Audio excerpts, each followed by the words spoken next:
be afraid to turn the barrel.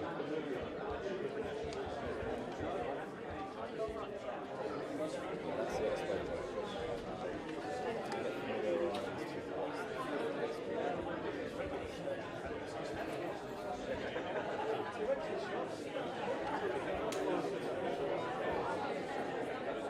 okay, let's try another one, so further towards the front. Lovely. Yeah, beautiful sea. It's just gorgeous. It's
Yeah, just the right foot, back foot, shit.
Joe, I came here, is that a right pen? Right. You're not nice on there? No, I'm not sure, okay.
Good as I got, because I was further behind.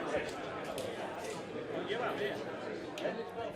Oh no, I was at Animation on a weekend, and I just had a really enjoyable time taking sketches. Learning.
Tilt up a little bit, Jasmine.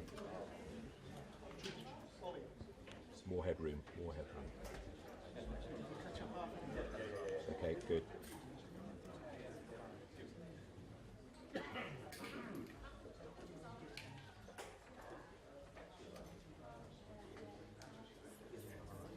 There is going to be somebody speaking before Nigel comes through this door.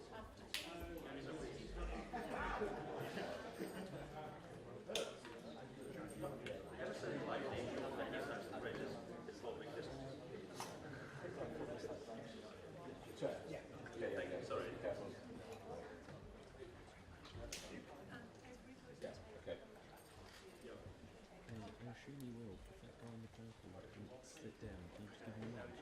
Right where they are. Sounds here. Ladies and gentlemen, Sound. if everybody could sit down, that'd be good. Just a quick introduction. In fact, Gareth will introduce himself, and he will introduce Mr. Farage after that. So thank you very much for your time. Gareth. So, I'd like to welcome you all to the Welsh Valleys and Gurnos. I'm Dr. Gareth Thomas. I'm the candidate for this area, and I'm here to just quickly discuss how poorly the Welsh Labour Assembly have been. For 25 years, we've had nothing but, well, nothing really, within the Welsh Valleys. So, and being somebody who's actually been in hospital several times and in A&E 3 times in the last 8 days, I can tell you that the waiting lists are anything from 4 hours to 30 hours. I waited for this broken leg for 30 hours, and my mother waited 11 hours not being able to breathe in hospital. So for the Welsh Labour to say that it's actually 20 minutes and 4 hours out, it's a complete joke. So there's much more I'd like to talk about, but I'm here to actually introduce the man himself, Mr. Nigel Farage.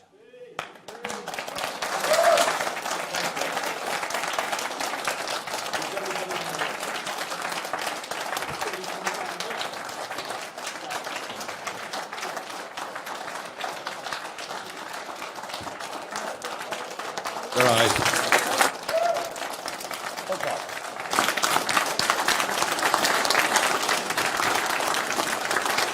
Very good.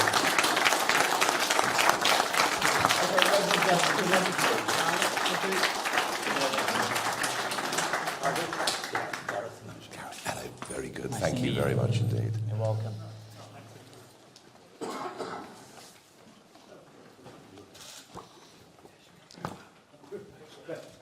Good afternoon, everybody. Well, guess who's back? Back again.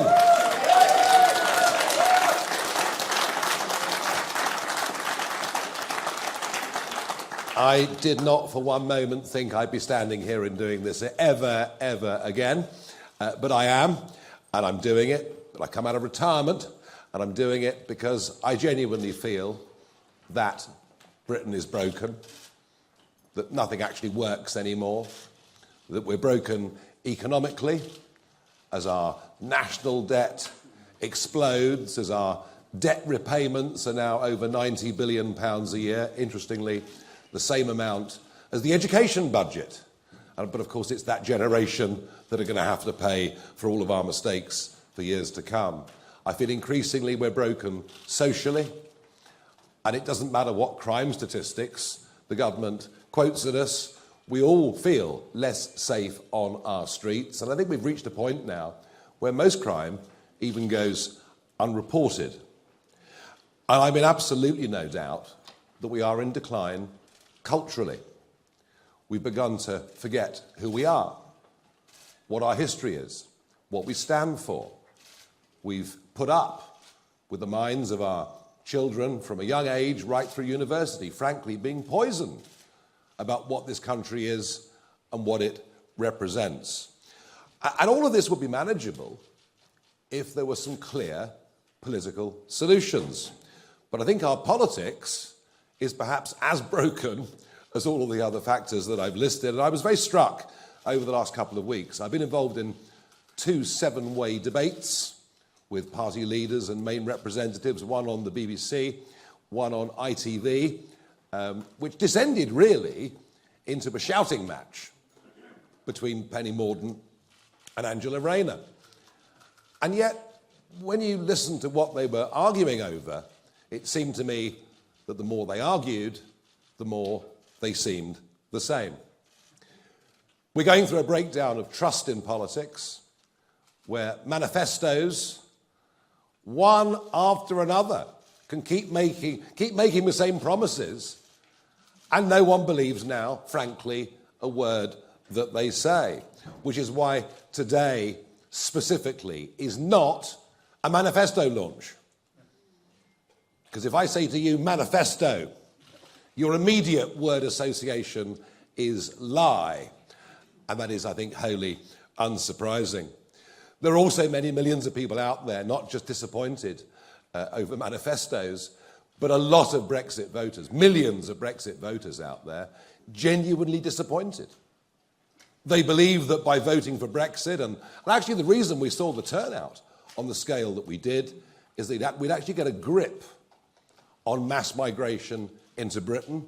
We'd get back proper control of our borders, and none of that's happened. In fact, the very opposite has happened. So there are feelings of disenchantment there as well. They, of course, also run through our millions of small businesses who thought, well, at least the regulations, at least the rules will get easier. Some people say to me, well, Nigel, that's a failure of Brexit. No, it isn't. It's a failure of a sovereign government to implement the will of the people and, indeed, its own manifesto. And I also think there's a complete lack of leadership. I'm not, going to say personally abusive things about Keir Starmer or Rishi Sunak. I'll leave that to the rest of the establishment to be rude about me, because I couldn't care less. It doesn't matter. I'm pretty used to it. I've even got used to people throwing things at me, but there we are. But there is a lack of leadership. People actually need some sense of being inspired, some sense of believing there's somebody up at the front that believes in what they say, says what they believe, and is going to show a way forward for the country. And I don't believe we have any of that either. So I've come back into this because I think there is now the most enormous gap that exists between the two big Westminster parties. And I say Westminster because it is very much Westminster and Oxford University thinking that dominates these parties. A huge gap between that and the conversations that I hear being had by families and people around the rest of the country. I could see it before the Brexit referendum. I could see this huge gap between our political class and the people. And the Brexit result, the shock of that result, showed us that it existed. I now believe that gap to be even bigger than it was before that referendum back in June 2016. So we've chosen to launch our contract with you. Now look, we are not pretending that we are going to win this general election. We are a very, very new political party, and we would have much preferred this election to take place in October or November. I personally was a bit crestfallen initially by what Rishi Sunak said when he announced July the 4th, but we are running very fast to catch up. And I genuinely believe that our campaign now has some momentum around the country. We've seen that in some of the opinion polls, and particularly encouraging and a rapidly increasing number of young people, and I'm talking the 18 to 24 year age group, are now coming to reform UK's cause. So this is not something with which we're going to govern the country. That's not possible in this election. Although this election is, for our party and for me, the first important step on the road to 2029. Our aim and our ambition is to establish a bridgehead in Parliament and to become a real opposition to a Labour government. And I say that because I can't see Sir Ed Davey providing real opposition, because actually on many fundamental policies, the Liberal Democrats and Labour, frankly, don't vary very much. And I certainly can't see the Conservatives providing opposition, because they don't agree on anything. They spend most of their days arguing among themselves, and they're split down the middle when it comes to policy. They're certainly split down the middle in terms of their attitude towards me. Goodness gracious. You had Suella Braverman virtually proposing political marriage over the course of the weekend, whilst at the same time, Lord Cameron, goodness me, they dragged him back. Talk about back again, crikey. And we had Lord Cameron generally being fairly abusive. And that sums up where the Conservative Party is. So we're a party that knows what we believe in. We get the fundamental principles of what we're about. We believe in the family. We believe in community. We believe in country. We know exactly what we believe in. And our aim is to provide clear, consistent and growing leadership during the course of the next Parliament. But not just in the Parliament, around the country too. And it's my aim that we turn this into a big, genuine mass movement of people. And I believe that that is actually highly achievable. So we've chosen to launch our contract in Wales. which seems highly, highly appropriate. After all, Labour have been in power here since 1997. So perhaps there are some lessons that we can learn from 25 years of Labour government in Wales that are perhaps what we might be looking forward to in just a few weeks' time when Sir Keir Starmer becomes our Prime Minister. In Wales, taxes are higher. Yes, they are. Council tax is higher, on average about £500 per median property, than it is in England. Interesting, isn't it, that when the question is being asked of Starmer and others on council tax in England, they've precious little to say. So the people in Wales pay more taxes, and spending per capita is higher in Wales than it is in England. There's more money being spent on you, on public services, than there is on the other side of the bridge. And it's interesting to think, isn't it, in those debates I've been in, all anybody seems to talk about is more investment in the NHS, more investment in our public services, by which they really mean they're going to spend more of your taxes. And perhaps that wouldn't matter if it led to better delivery. But the figures in Wales are truly astonishing. And Gareth talked about this just a moment ago. You know, waiting times in Wales on the NHS are exactly 50% longer than they are on the other side of the bridge.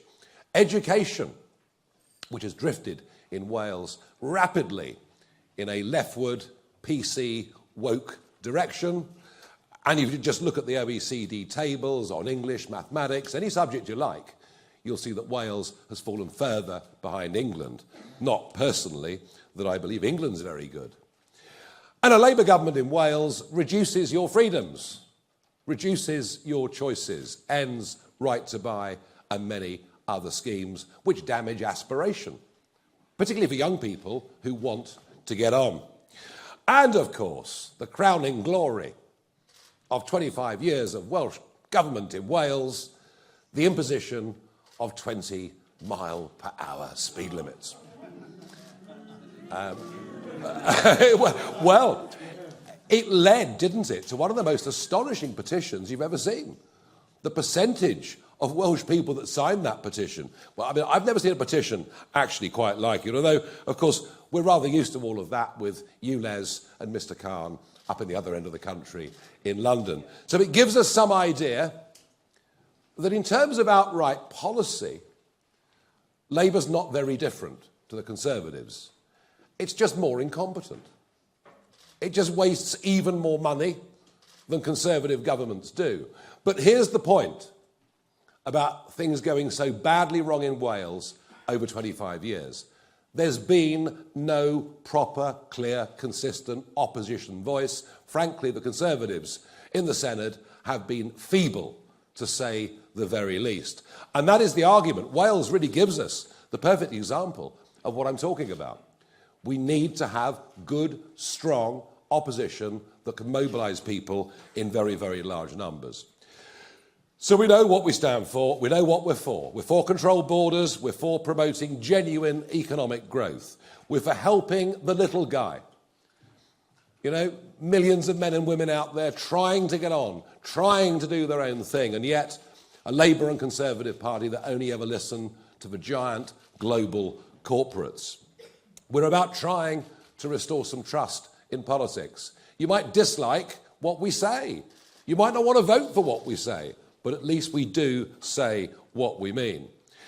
And we want to have an absolutely radical rethink of the way in which our public services are run.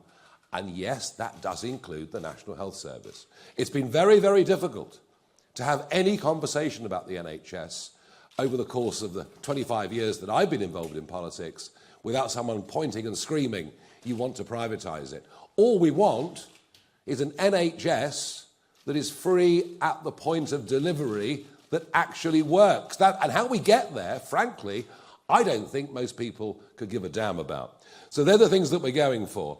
And of course, we would like the state to take far less of our money than it's currently doing, and will go on taking more and more, I'm sure. I've said from the start, this should be the immigration election. I have no doubt about that.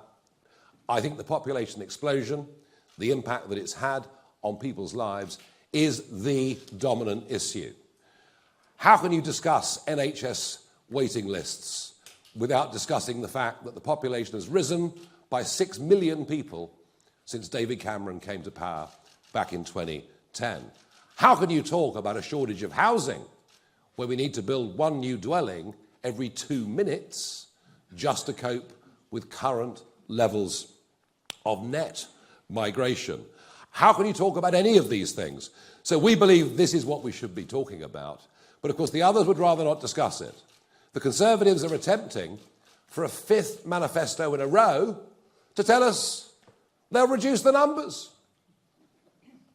But then they told us in 2010 and 2015 and 2017 they'd reduce net migration to tens of thousands a year. They promised in 2019, with Brexit controls, we'd massively reduce the levels of unskilled labour coming into Britain.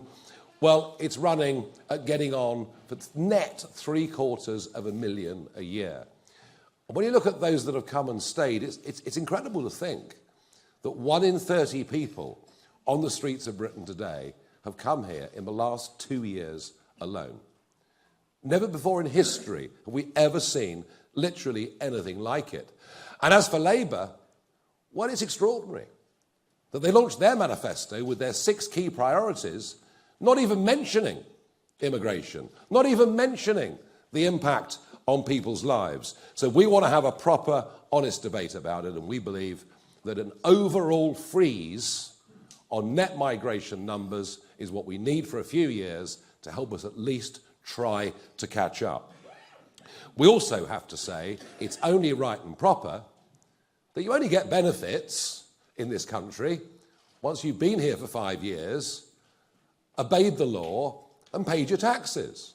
Again, these are policies that are discriminatory in favour of British taxpayers and British people. If you go to work in Australia, you won't get benefits or dental care. You'll have to pay into the system for years and obey the law. We're doing what a good, sensible country should do, recognising that the first duty of a British government is to its own people and not to anybody else. And as far as Dover's concerned, well, I was going out into the Channel 4 years ago, day after day, filming the small dinghies coming, predicting that vast numbers would arrive unless we changed policy and started deporting people who came illegally, something, by the way, that we used to do up until 2010. You know, the last years of the Labour government, we were deporting up to 40,000 people a year who'd come illegally. We've lost our way. And part of the reason for that is a court in Strasbourg that's become increasingly activist. They've even interfered recently with the Swiss government, telling them they have an obligation under international law to maintain net zero policies. Well, the Swiss government have decided to ignore them, but we think the only way to really fully restore sovereignty, to decide who can come in, who can stay, is by leaving that European Court of Human Rights. It is completely out of date. It's not serving the purpose for which we signed up to back over 70 years ago. But of course, this all leads on to the cost of living crisis. Rents are up by, on average, 20 to 25% across the whole UK since 2021 alone. Is it any wonder, with an exploding population, that rents are going up? So a freeze on overall numbers would at least begin to reduce the pressure. And of course, one of the biggest bills that families face, and the lower your overall income is, the bigger this particular bill matters, it's energy. It's energy. It's whether you're filling your car or whether you're paying for your heating. And we have been following net zero policies championed by Mrs May, enthusiastically embraced by Boris Johnson, and now being virtually copied by the Labour Party. We're pursuing net zero policies that are self-destructive. Just look at what it's doing to industry. What's happening to steel making in South Wales? It's going. But somehow government thinks that's good because we reduce the amount of carbon dioxide that we emit. But we don't. We just export the production of that CO2 as the goods are made somewhere else. In this case, I'm particularly talking about primary, not secondary steel, and then we import the goods back into our country. So we want to get rid of the subsidies that are paid to green energy companies by loading taxes on the electricity bills of everybody in this country, and we've been doing this now for the best part of 20 years.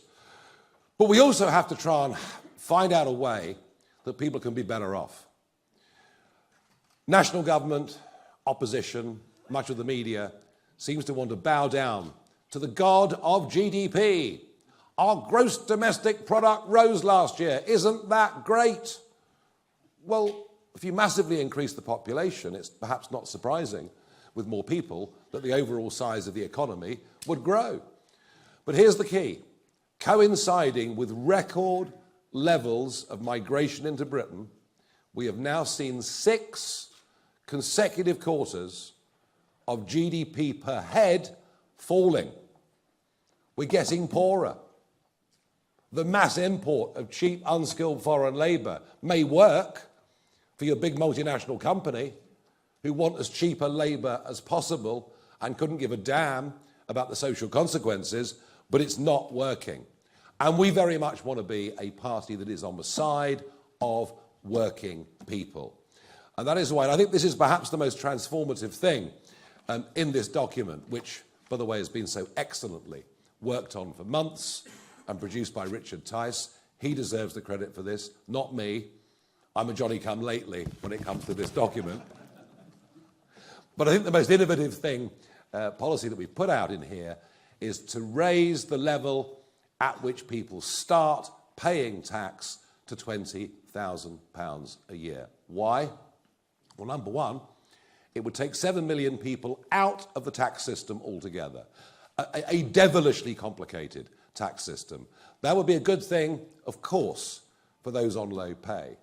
Be a good thing for many pensioners, who, if they have a small private income, supplementing their state income, are being dragged into the tax system. Not a very good policy for local accountants, obviously, because they love the complexity. Not a good policy for civil servants, because we could probably get rid of a few with a mass simplification like this, but also a huge incentive, a massive incentive to get people back to work. And I'll talk a little bit more about that right at the end. We also think inheritance tax, and it depends where you live and what property values are, and this is not as relevant here as it perhaps is in the home counties. But, you know, an average semi-detached house in South London is now, when the parents die, attracting, you know, inheritance tax. This was never designed for people in the middle. It was always designed for those at the upper income scale. So we'd go to £2 million on an estate before anybody paid inheritance tax. So simplification matters to us. But it's wealth creation. You know, Labour have launched their manifesto talking about wealth creation. But I didn't see a single thing in there that would create wealth. And that is because our political class is stuck in the global corporate mindset. I saw this in 20 years in Brussels, where it was the influence of big businesses with their lobby that dominated the way, totally dominated the way that politicians thought. This sort of unholy triumvirate, if you like, of big business, big banks, and big politics. And we genuinely are on the side of the 5.5 million men and women out there running their own small companies, acting as sole traders, who feel government is their enemy. And it's their enemy whatever the colour of the rosette. Just look at these crazy IR35 rules. How difficult they've made it for self-employed people right across the United Kingdom. Think about what they did to corporation tax last year, putting it up by 30%, and being surprised that many small and medium businesses now don't have as much capital, perhaps, to reinvest, or as much incentive to make profit as they had before. And the other group of people who feel betrayed by the lack of Brexit delivery, there's the broader population who voted for lower numbers, but there's the business community who genuinely thought and hoped that by getting rid, by streamlining so many European Union rules, that their lives would get easier. They haven't. They haven't. The government blames COVID. Because of COVID, we couldn't do these things. Well, I would argue They didn't have to lock us down repeatedly. Once was probably more than enough. But we have not. And you know, Rishi Sunak and others promised they'd get rid of thousands of EU laws. They simply haven't done it. And actually, in some sectors, the regulatory authorities in Britain have made life for men and women running small businesses even harder than it was during the time of EU membership. So we believe that genuine economic growth doesn't come from half a dozen giant multinationals. It comes from a simultaneous actions of hundreds of thousands of people, millions of people, deciding they're going to have a go.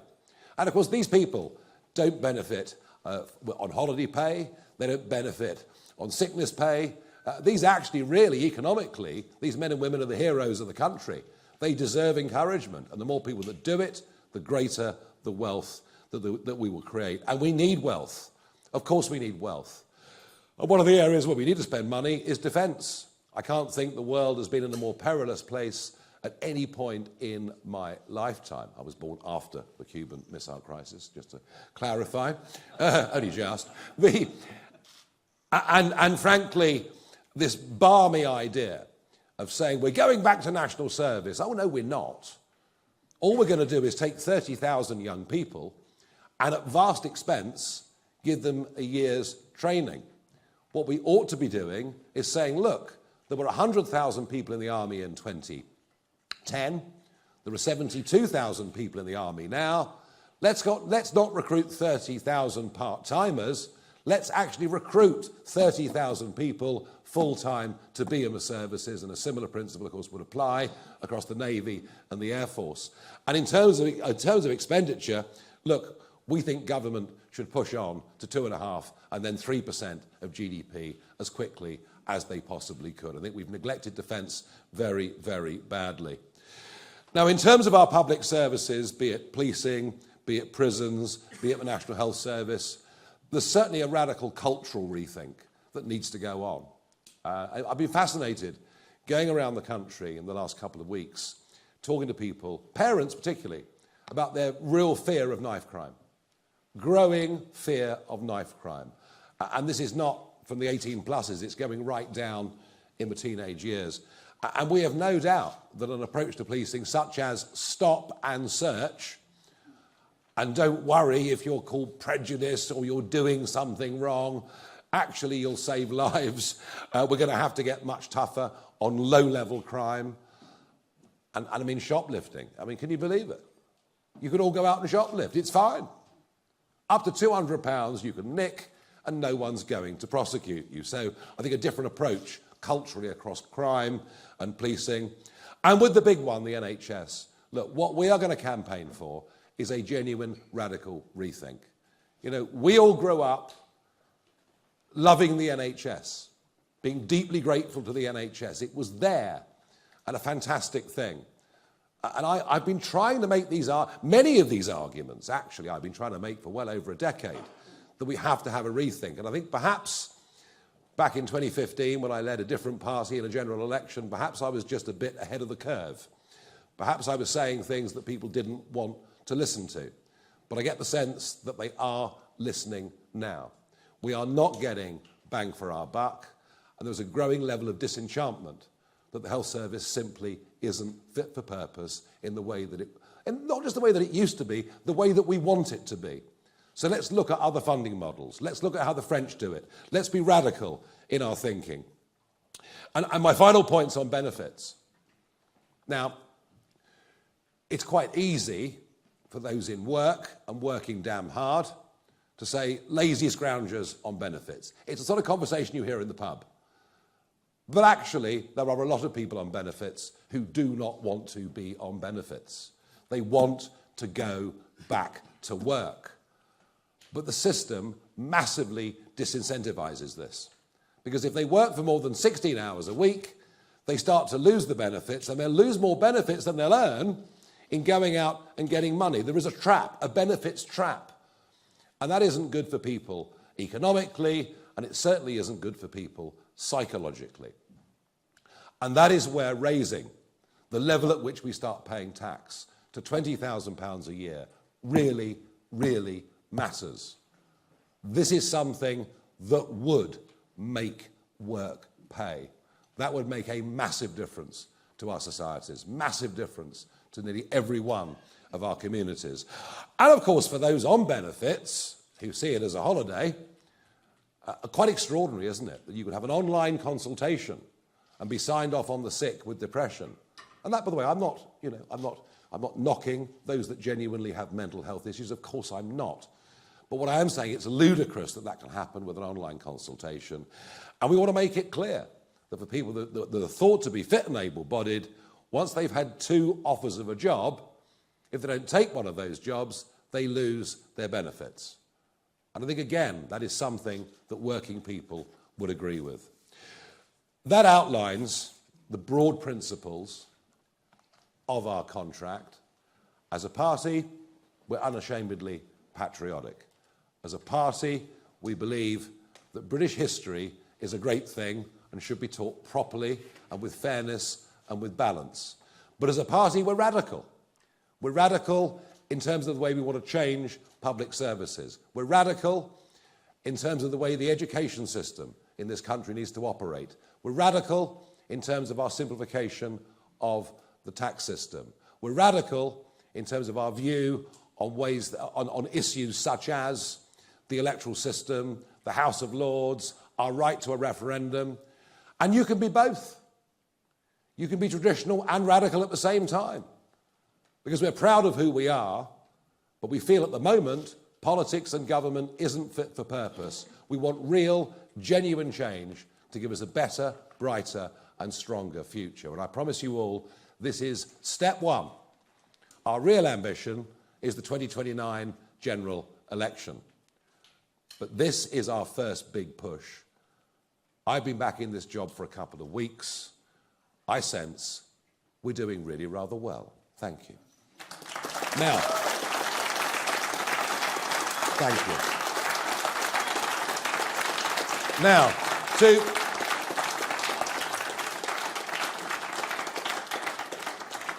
Now, I was asked to do the easy bit today. I was asked to give you the vision. I'm Mr. Nice today. Mr. Nasty is Richard Tice today, who's going to tell you what taxes are going to go up and where the savings are going to come from. Richard, thank you.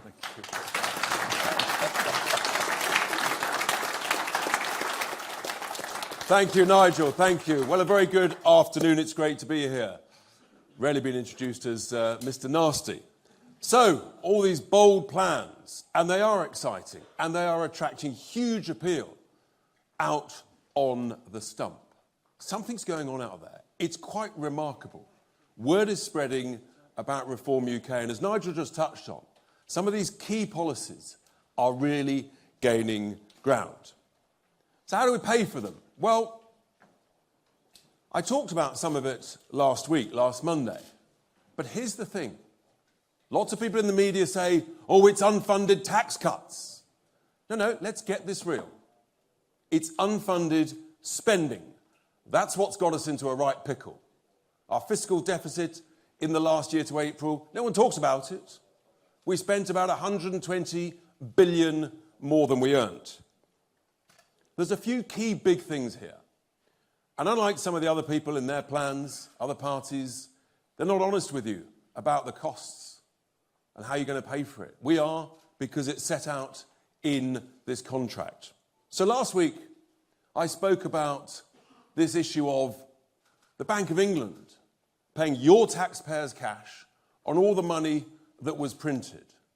And it's about 35 billion a year based on current interest rates. It's quite hard to explain, but here's the point. It's about £700 per year. You know you're making progress when within 2 hours of finishing that press conference last week, I was attacked by none other than the lobby group for the big banks, the vested interests, who seem to think that they have a right, the big banks, to make big profits on the money that was printed to save them going bust. Really? Let me repeat. We are the real party on the side of the workers, not the Labour Party, what I call the cafe latte Labour Party, that's on the side of big business. So that's the first thing.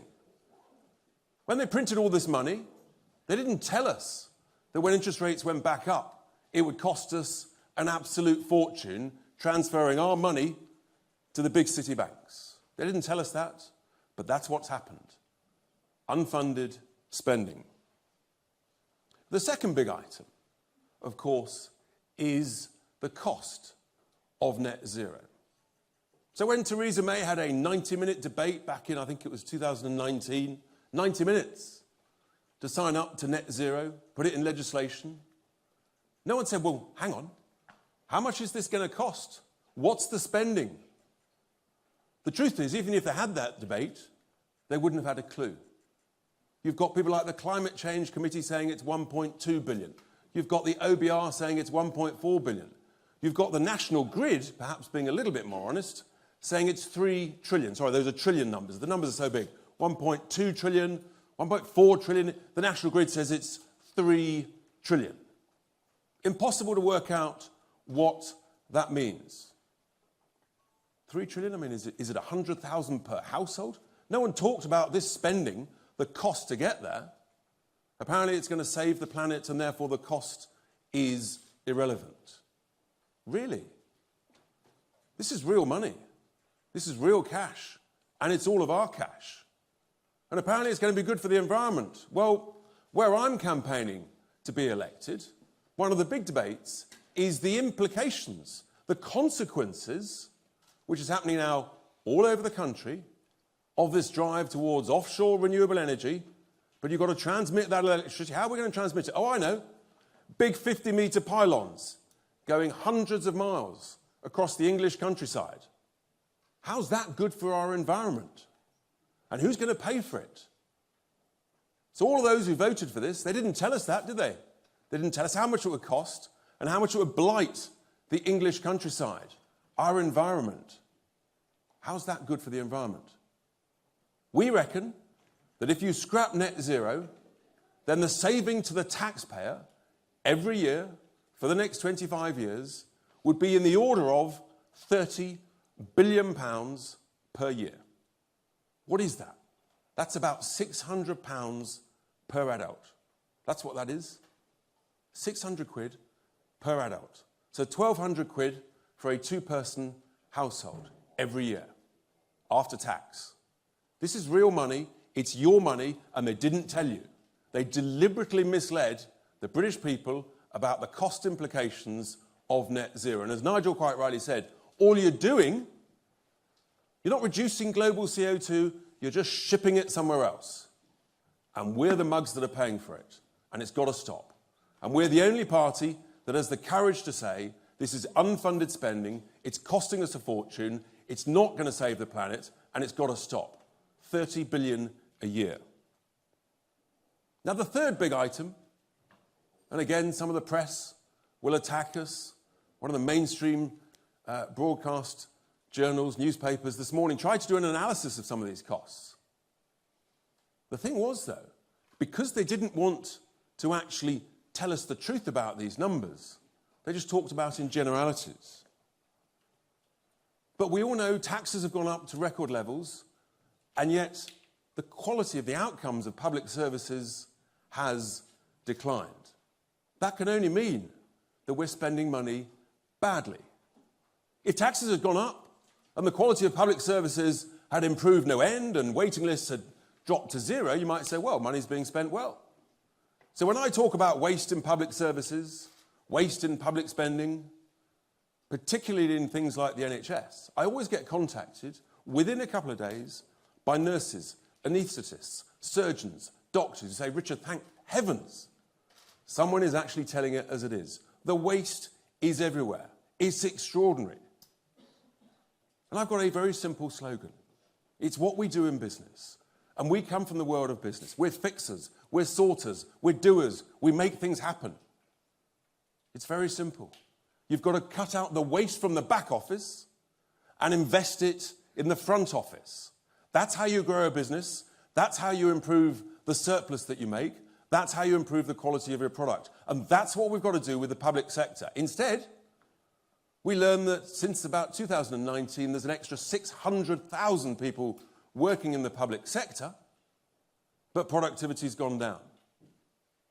So we have to be honest with people.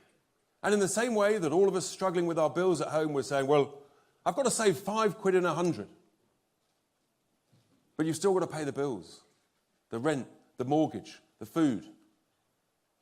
So you've got to buy more wisely. That's what we do in business. Nigel talked about small businesses. We're all looking at our bills. And in business, you say to your spending managers, folks, we've got to cut the cost, but we've still got to provide the product. So you've got to save £5 in 100. And bluntly, that's your job. And if you don't, you're fired. I know it's tough, but these are tough times. And when the going gets tough, guess what? The tough get going. That's the reality. And that's what's got to happen in the public sector. When they introduced the Equalities Act in 2010, and all well-meaning, well-intended things like diversity, inclusion, and equality, it sounds lovely. But they never told us about the cost of it, did they? They never said it's going to cost hundreds and hundreds of millions every year, and productivity is going to go down as you move towards mediocrity. So I simply don't accept the nonsense that's talked by those in the Treasury and in the main two parties who say you can't save any money in the public sector. It is utter nonsense. We know it's nonsense because of those extra 600,000 people. We know it's nonsense because the size of the cake that Nigel's talked about in the NHS, it's up to about 11% of the size of the cake, and yet waiting lists have gone down. That is the proof that we can spend money better. We can save money in the back office and invest it in the front office. And I know it sounds glib, but the numbers are big.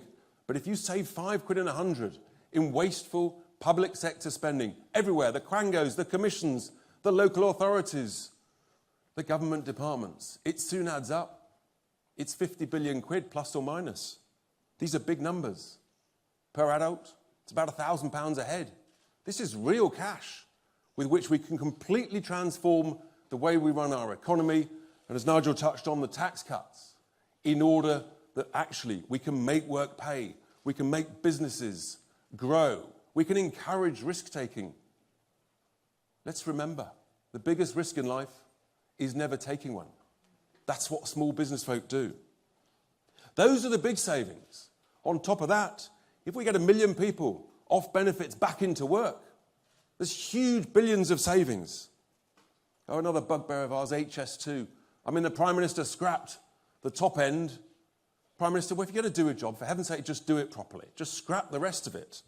Billions more there. Foreign aid. We know there's huge amounts of waste in foreign aid.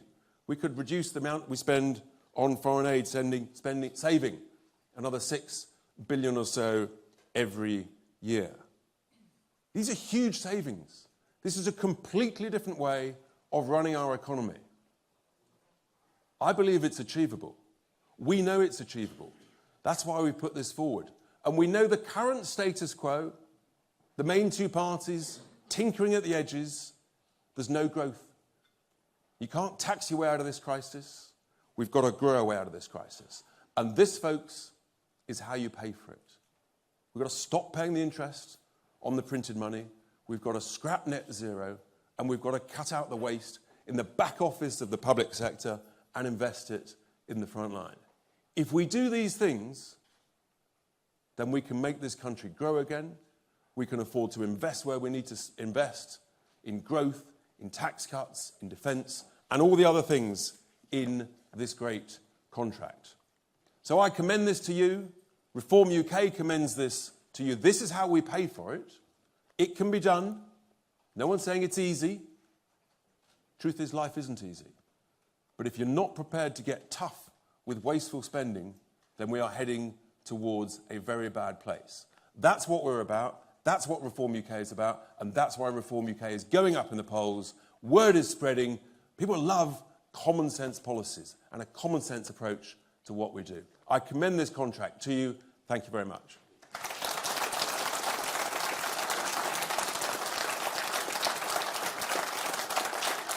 So, you've had the nice bit, you've had the challenging bit, and then the next plan is we're going to take some questions from the press. There are then one-to-ones, We're also going to, it's very important with a contract is not valid, of course, unless you sign it. So we will be signing the contract in due course. But Nigel, let's do some questions. So, who's first from the questions? Alex. Thank you very much indeed. That's brilliant. Thank you so much. Hello, Mr. Farage, Mr. Tice, Alex Forsyth, BBC News. You've got 24 pages here. You've talked about the costings, you've talked about the spendings, but some of the stuff in here, a freeze on immigration, NHS waiting lists down to 0, more police officers. You accuse other parties of broken promises, but isn't this really a list of unrealistic promises, a wish list rather than a serious plan? Aren't you doing what you accuse others of, which is chucking out a whole lot of things that sound popular in the hope you get votes that you never plan to deliver on? It is a promise that this is what we're going to campaign for over the course of the next 5 years. These are the principles, these are the issues. Richard talked about the way we can pay for things, but this is what we're going to campaign for. I said at the very start, we are not going to be in government this time round. But we are going to provide a voice of opposition, and this outlines where we're going to challenge Labour. On many of these things that we're discussing in this document, I mean, Labour don't even want to talk about these issues. So no, I think we've laid out very clearly where we stand, philosophically, ideologically, on a number of things, and this is what we're going to fight for. So no, I see no inconsistency with that whatsoever. It's very different, isn't it, to promising you'll reduce net migration to tens of thousands a year in consecutive manifestos, and then not even trying to achieve it. Chris Hope. Chris Hope, GB News. Two quick questions. You're here targeting Labour. You're here in Merthyr Tydfil. But why are your policies aimed at the Tory voters? Describe for us a typical Reform voter. And to Richard Tice, on page 23, it says that you're putting up tax to 40% of GDP more than Labour. Why is that? Or am I reading that wrong? Well, hang on a second. I mean, you talk about Reform voters or Reform members. A very large number of Reform members are former members of the Labour Party. And they've been on that journey that millions did in this country, you know, from sort of 2010 on to now. I guess Lee Anderson being perhaps a very, very good example of that. And I think actually what we're talking about here in terms of giving those at the lowest end of the income scale or those trapped on benefits, we're trying to find some answers, some solutions and things we can campaign for to try and make lives absolutely the best they can be for those at the bottom of the spectrum. Now, whether you regard that, Chris, as being a Labour policy or a Tory policy, I don't know. We just take the view that it's a right policy, it's the correct policy. And I actually think, what's interesting is immigration, the subject's always considered to be a right of centre debate. Across Europe, increasingly, it's something that parties on the left of politics are talking about as well. So I don't think it's sensible to pigeonhole much of what's in there as being Labour or Conservative, but I do believe, as Richard said, there's an awful lot of common sense. And these are the things we're going to campaign for, and I think they're going to gain widespread, considerable public support. Thank you. Just on your second point, Chris, yes, there's a simple expression here, which is that smart tax cuts that create growth pay for themselves over and over and over. And if we get higher growth, then guess what? You get higher tax revenues. And the compounding effect of that over a 5 to 10 to 15-year period is absolutely massive. And there's not enough discussion in this country about the benefits of growth. And there's no idea from the main two parties about that. So what we put in there is an estimate. If you grow the economy by an extra 1 to 1.5%, then the extra revenues, tax revenues, would be about 10 billion. Look, that's the reality. We've got to talk about growth and the benefits. Who's next? Sam Coates. Sam Coates, Sky News. Mr Farage, in your contracts, you're proposing to spend an extra £141 billion every year. That's about 30 times the amount that Labour are going to spend, or say they're going to spend, 10 times the amount the Tories, 3 times the amount that Liz Truss promised to spend. You did say that you weren't going to win the next election, but the scale of this, it's deeply unserious, isn't it? That's right, it's radical. It's fresh thinking. It's outside the box. It's not what you're going to get for the current Labour and Conservative parties, who are virtually indistinguishable, frankly, from each other. Is this radical fresh thinking on economics? Yes. Is it radical fresh thinking on constitutional change? Yes. Is it very radical change on the way our education system is currently bringing up our young children? Yes. Britain is broken. Britain needs reform. That's what we're here for. That's what we're trying to do. And Richard has also suggested some very interesting radical changes to pay for it. But we're unashamedly radical. We want change. This isn't working, and nobody has got political arguments in this election to... I mean, it's basically more of the same. It is going to be a Labour government. We all know that. I said that 2 weeks ago when I came back, when Richard passed me the ball or the hand grenade that was fizzing or whatever it was. And I said that 2 weeks ago, that Labour are going to win.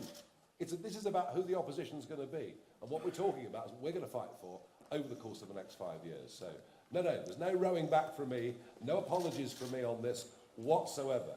This would represent a fundamental transformational change within the British economy. But to be clear for those who are watching on the live stream, Sam, yes, there's some series of spendings, costs, but we also outline all of the savings that I've just touched on there. So it's very important that you look at both sides of the coin. As Nigel says, it's not working. People are getting poorer. Unless we change course, we are heading towards disaster. That's the point. Who's next? Yes.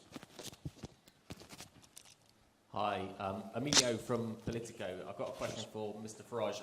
One of the main criticisms of you is that it's all well and good being a kind of protest voice, because it's not that hard, but governance and even leading the opposition, like you're saying you want to do, is actually a much more complex thing. It requires delicate management, it requires negotiation and compromise. And although you might not like their decisions, Rishi Sunak and Keir Starmer, they both have experience running enormous, complex organisations that require some of that compromise and negotiation. What do you say to people who might like you and think that you talk a lot of sense, but don't believe that you've got the attitude or the skill for the compromise and management required to be an actual opposition leader or even PM rather than just a protester? All right, well, look, I think, we all have our personalities. Yes, of course, I'm fairly decisive. I have an opinion. Doesn't mean I don't listen. Doesn't mean I don't change my mind. Doesn't mean I don't respect others. Doesn't mean I can't work as part of a team. And many people I work with in politics, I've worked with for many, many years. So I understand the point about compromise. But equally, you have to have a vision. You have to have a goal. And I've had that. I mean, this time 30 years ago, I was campaigning in the Eastleigh by-election in Hampshire. All right? And I did it not because I wanted a career, far from it. In fact, in the end, I gave up a good career because I wanted to pursue goals. I wanted to pursue things that I believed in. And I've come out of retirement to do this for a similar reason, albeit it's not, as some would see it, the narrower point of self-government outside the European Union, although I never believed it was, but some saw it that way. This is about the way in which the country is run, the way in which the country is managed. So, yes, I can compromise if I need to. But I also think I've had some long-term views of politics, of society, that have been right. So, yes, I'm very confident. I'm very confident in what I say and what I believe in. And I think to give leadership, you actually need to have that. I'll take a couple more. Yes, the lady there. Hi.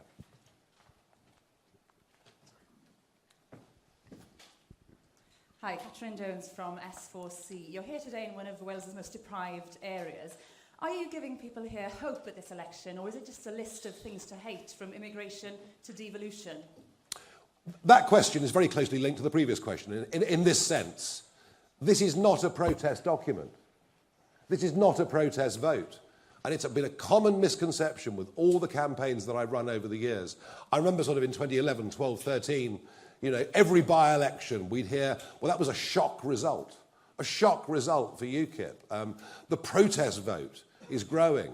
It was always a protest vote, as people are suggesting this is a protest vote. When you actually poll people that voted for parties I led back then or now, when you poll them and ask them, is it a protest vote? They say, no, it's not a protest vote. We believe in what they're saying. We think they've got positive policy solutions for the future. So yes, of course, we're in an area that has done relatively badly compared to many others, and we genuinely believe the biggest beneficiaries of the ideas we're outlining here will be people, and I repeat the point, trapped on benefits who don't want to be there, or on low incomes, or with energy bills that they're struggling to pay. There is a lot more here, far more here, for those at the lowest end of the income scale than there is for anybody else.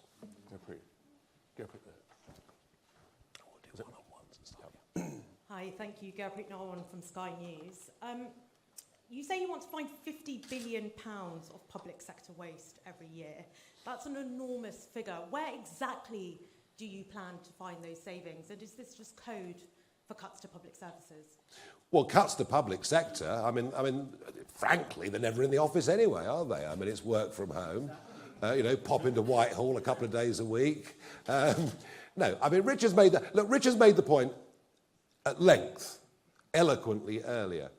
If you're running a company and things are tight, you say to your managers and middle managers, right, I'm sorry, this is the way it is. You've got to cut £5 in 100. In fact, in tough times, it might be £10 in 100 or £20 in 100. And you have to find a way of doing that without affecting the product that we're selling to the public. This is not unrealistic in any way at all. And the sheer bloating of the quangos, the bloating of the civil service that has taken place even since, well, let alone since 2016, since 2019, is just astonishing. And that's what we've had with the Conservative government. We've had big government, we've had restriction of individual choices, we've had high taxation, record immigration, and all we're going to get with Labour is more of the same. So, yeah, some of these things we're proposing are tough, but look, the accumulated national debt is now 2.7 trillion. It was just under 1 trillion when the Tories came to power. We simply cannot go on like this. We're skint. I mean, who else would dare say that in this campaign? We're skint. We're in real trouble. And the nonsense of economic argument we hear from Rachel Reeves and Jeremy Hunt never acknowledges the fact that both of them are expected to be in deficit next year by yet another £100 billion. So we're saying, let's face reality. We have to have a slimmed down public sector, and we have to do that whilst maintaining services. Last question, ITV. And then we've got some one-on-ones, I think. Yeah. Thank you very much. Harry Hilton, ITV News. You're proposing in this contract tax cuts, £88 billion worth, on a scale that might even cause Liz Truss to raise her eyebrows. And the savings that you say will pay for these are questionable. Isn't this exactly the sort of economic policy that would cause financial markets to freak out? No, I don't think it is. And to compare it to Liz Truss is wrong. Yes, Liz Truss wanted to talk about growth, but nowhere in her proposal could we see cuts on the one hand to compensate for the giveaways on tax. That was the fundamental mistake that Kwasi Kwarteng made with that budget. We're not making that. And sure, you can question our numbers, but actually, I think, in particular, what Richard has brilliantly illustrated, with the interest being paid to the banks not being my favourite set of organisations, I can tell you. And this is something that is now picking up more and more economic approval, former deputy governors of the Bank of England and others saying Richard's on the right track with this. So no, and in terms of financial markets, well, of course, the French bond market is very interesting this morning if you look at it. Look, I think an idea that says we want to regenerate the British economy, an idea that says we want to bring back manufacturing to our economy, an idea that says we have to accept the fact, whatever our view, we'll be using oil and gas until 2050, so why not produce our own in this country rather than importing it? I think all of these things actually would be quite bullish for financial markets, even if there was initially a bit of a political shock. But look, let's be realistic. I repeat the point. We ain't going to win this election. This is our first big election, but we are well on our way, if you believe the MRP polls, etc. at the weekend. We're well on our way to establishing, that bridgehead in the House of Commons. And those MPs that we do elect will actually have on their shoulders the hopes and optimism of many, many, many, many millions of people. Be in no doubt, this campaign is going well. There is momentum out there. You only have to look things like social media numbers to realise how well we're doing with a budget that's a fraction of the others. And that's because we've got, we may be, compared to Labour and Conservative right now, we may well be a relatively small party, but we've got a very, very big message. Great. Thank you very much, everybody. We're going to do some one-on-ones, and appreciate you all coming. We're going to, first of all, we're going to sign the contract, and we'd like some candidates to come beside us. Yeah. Behind us. Well, we'll just sign one of them, sure. We'll just sign one of them, yeah. Come, if we get some candidates behind, come behind, that'd be great. We'll get it going. Sign it nice and slow for everyone. Yeah. Have we got a Sharpie? All I've got's that. Yeah, that's... I'm not sure it's going to work. Okay. That's what we got. That's what we got. That's what we got. Hello. All right. All right. Yeah, let's have a go. Just that needs to be lower. Yeah, fine. No, it doesn't work at all. Look up. Eyes up, Nigel. It doesn't work at all. Please, sir. Come up to this one, just above. Yeah. There we go. Fantastic. Thank you. Nigel, just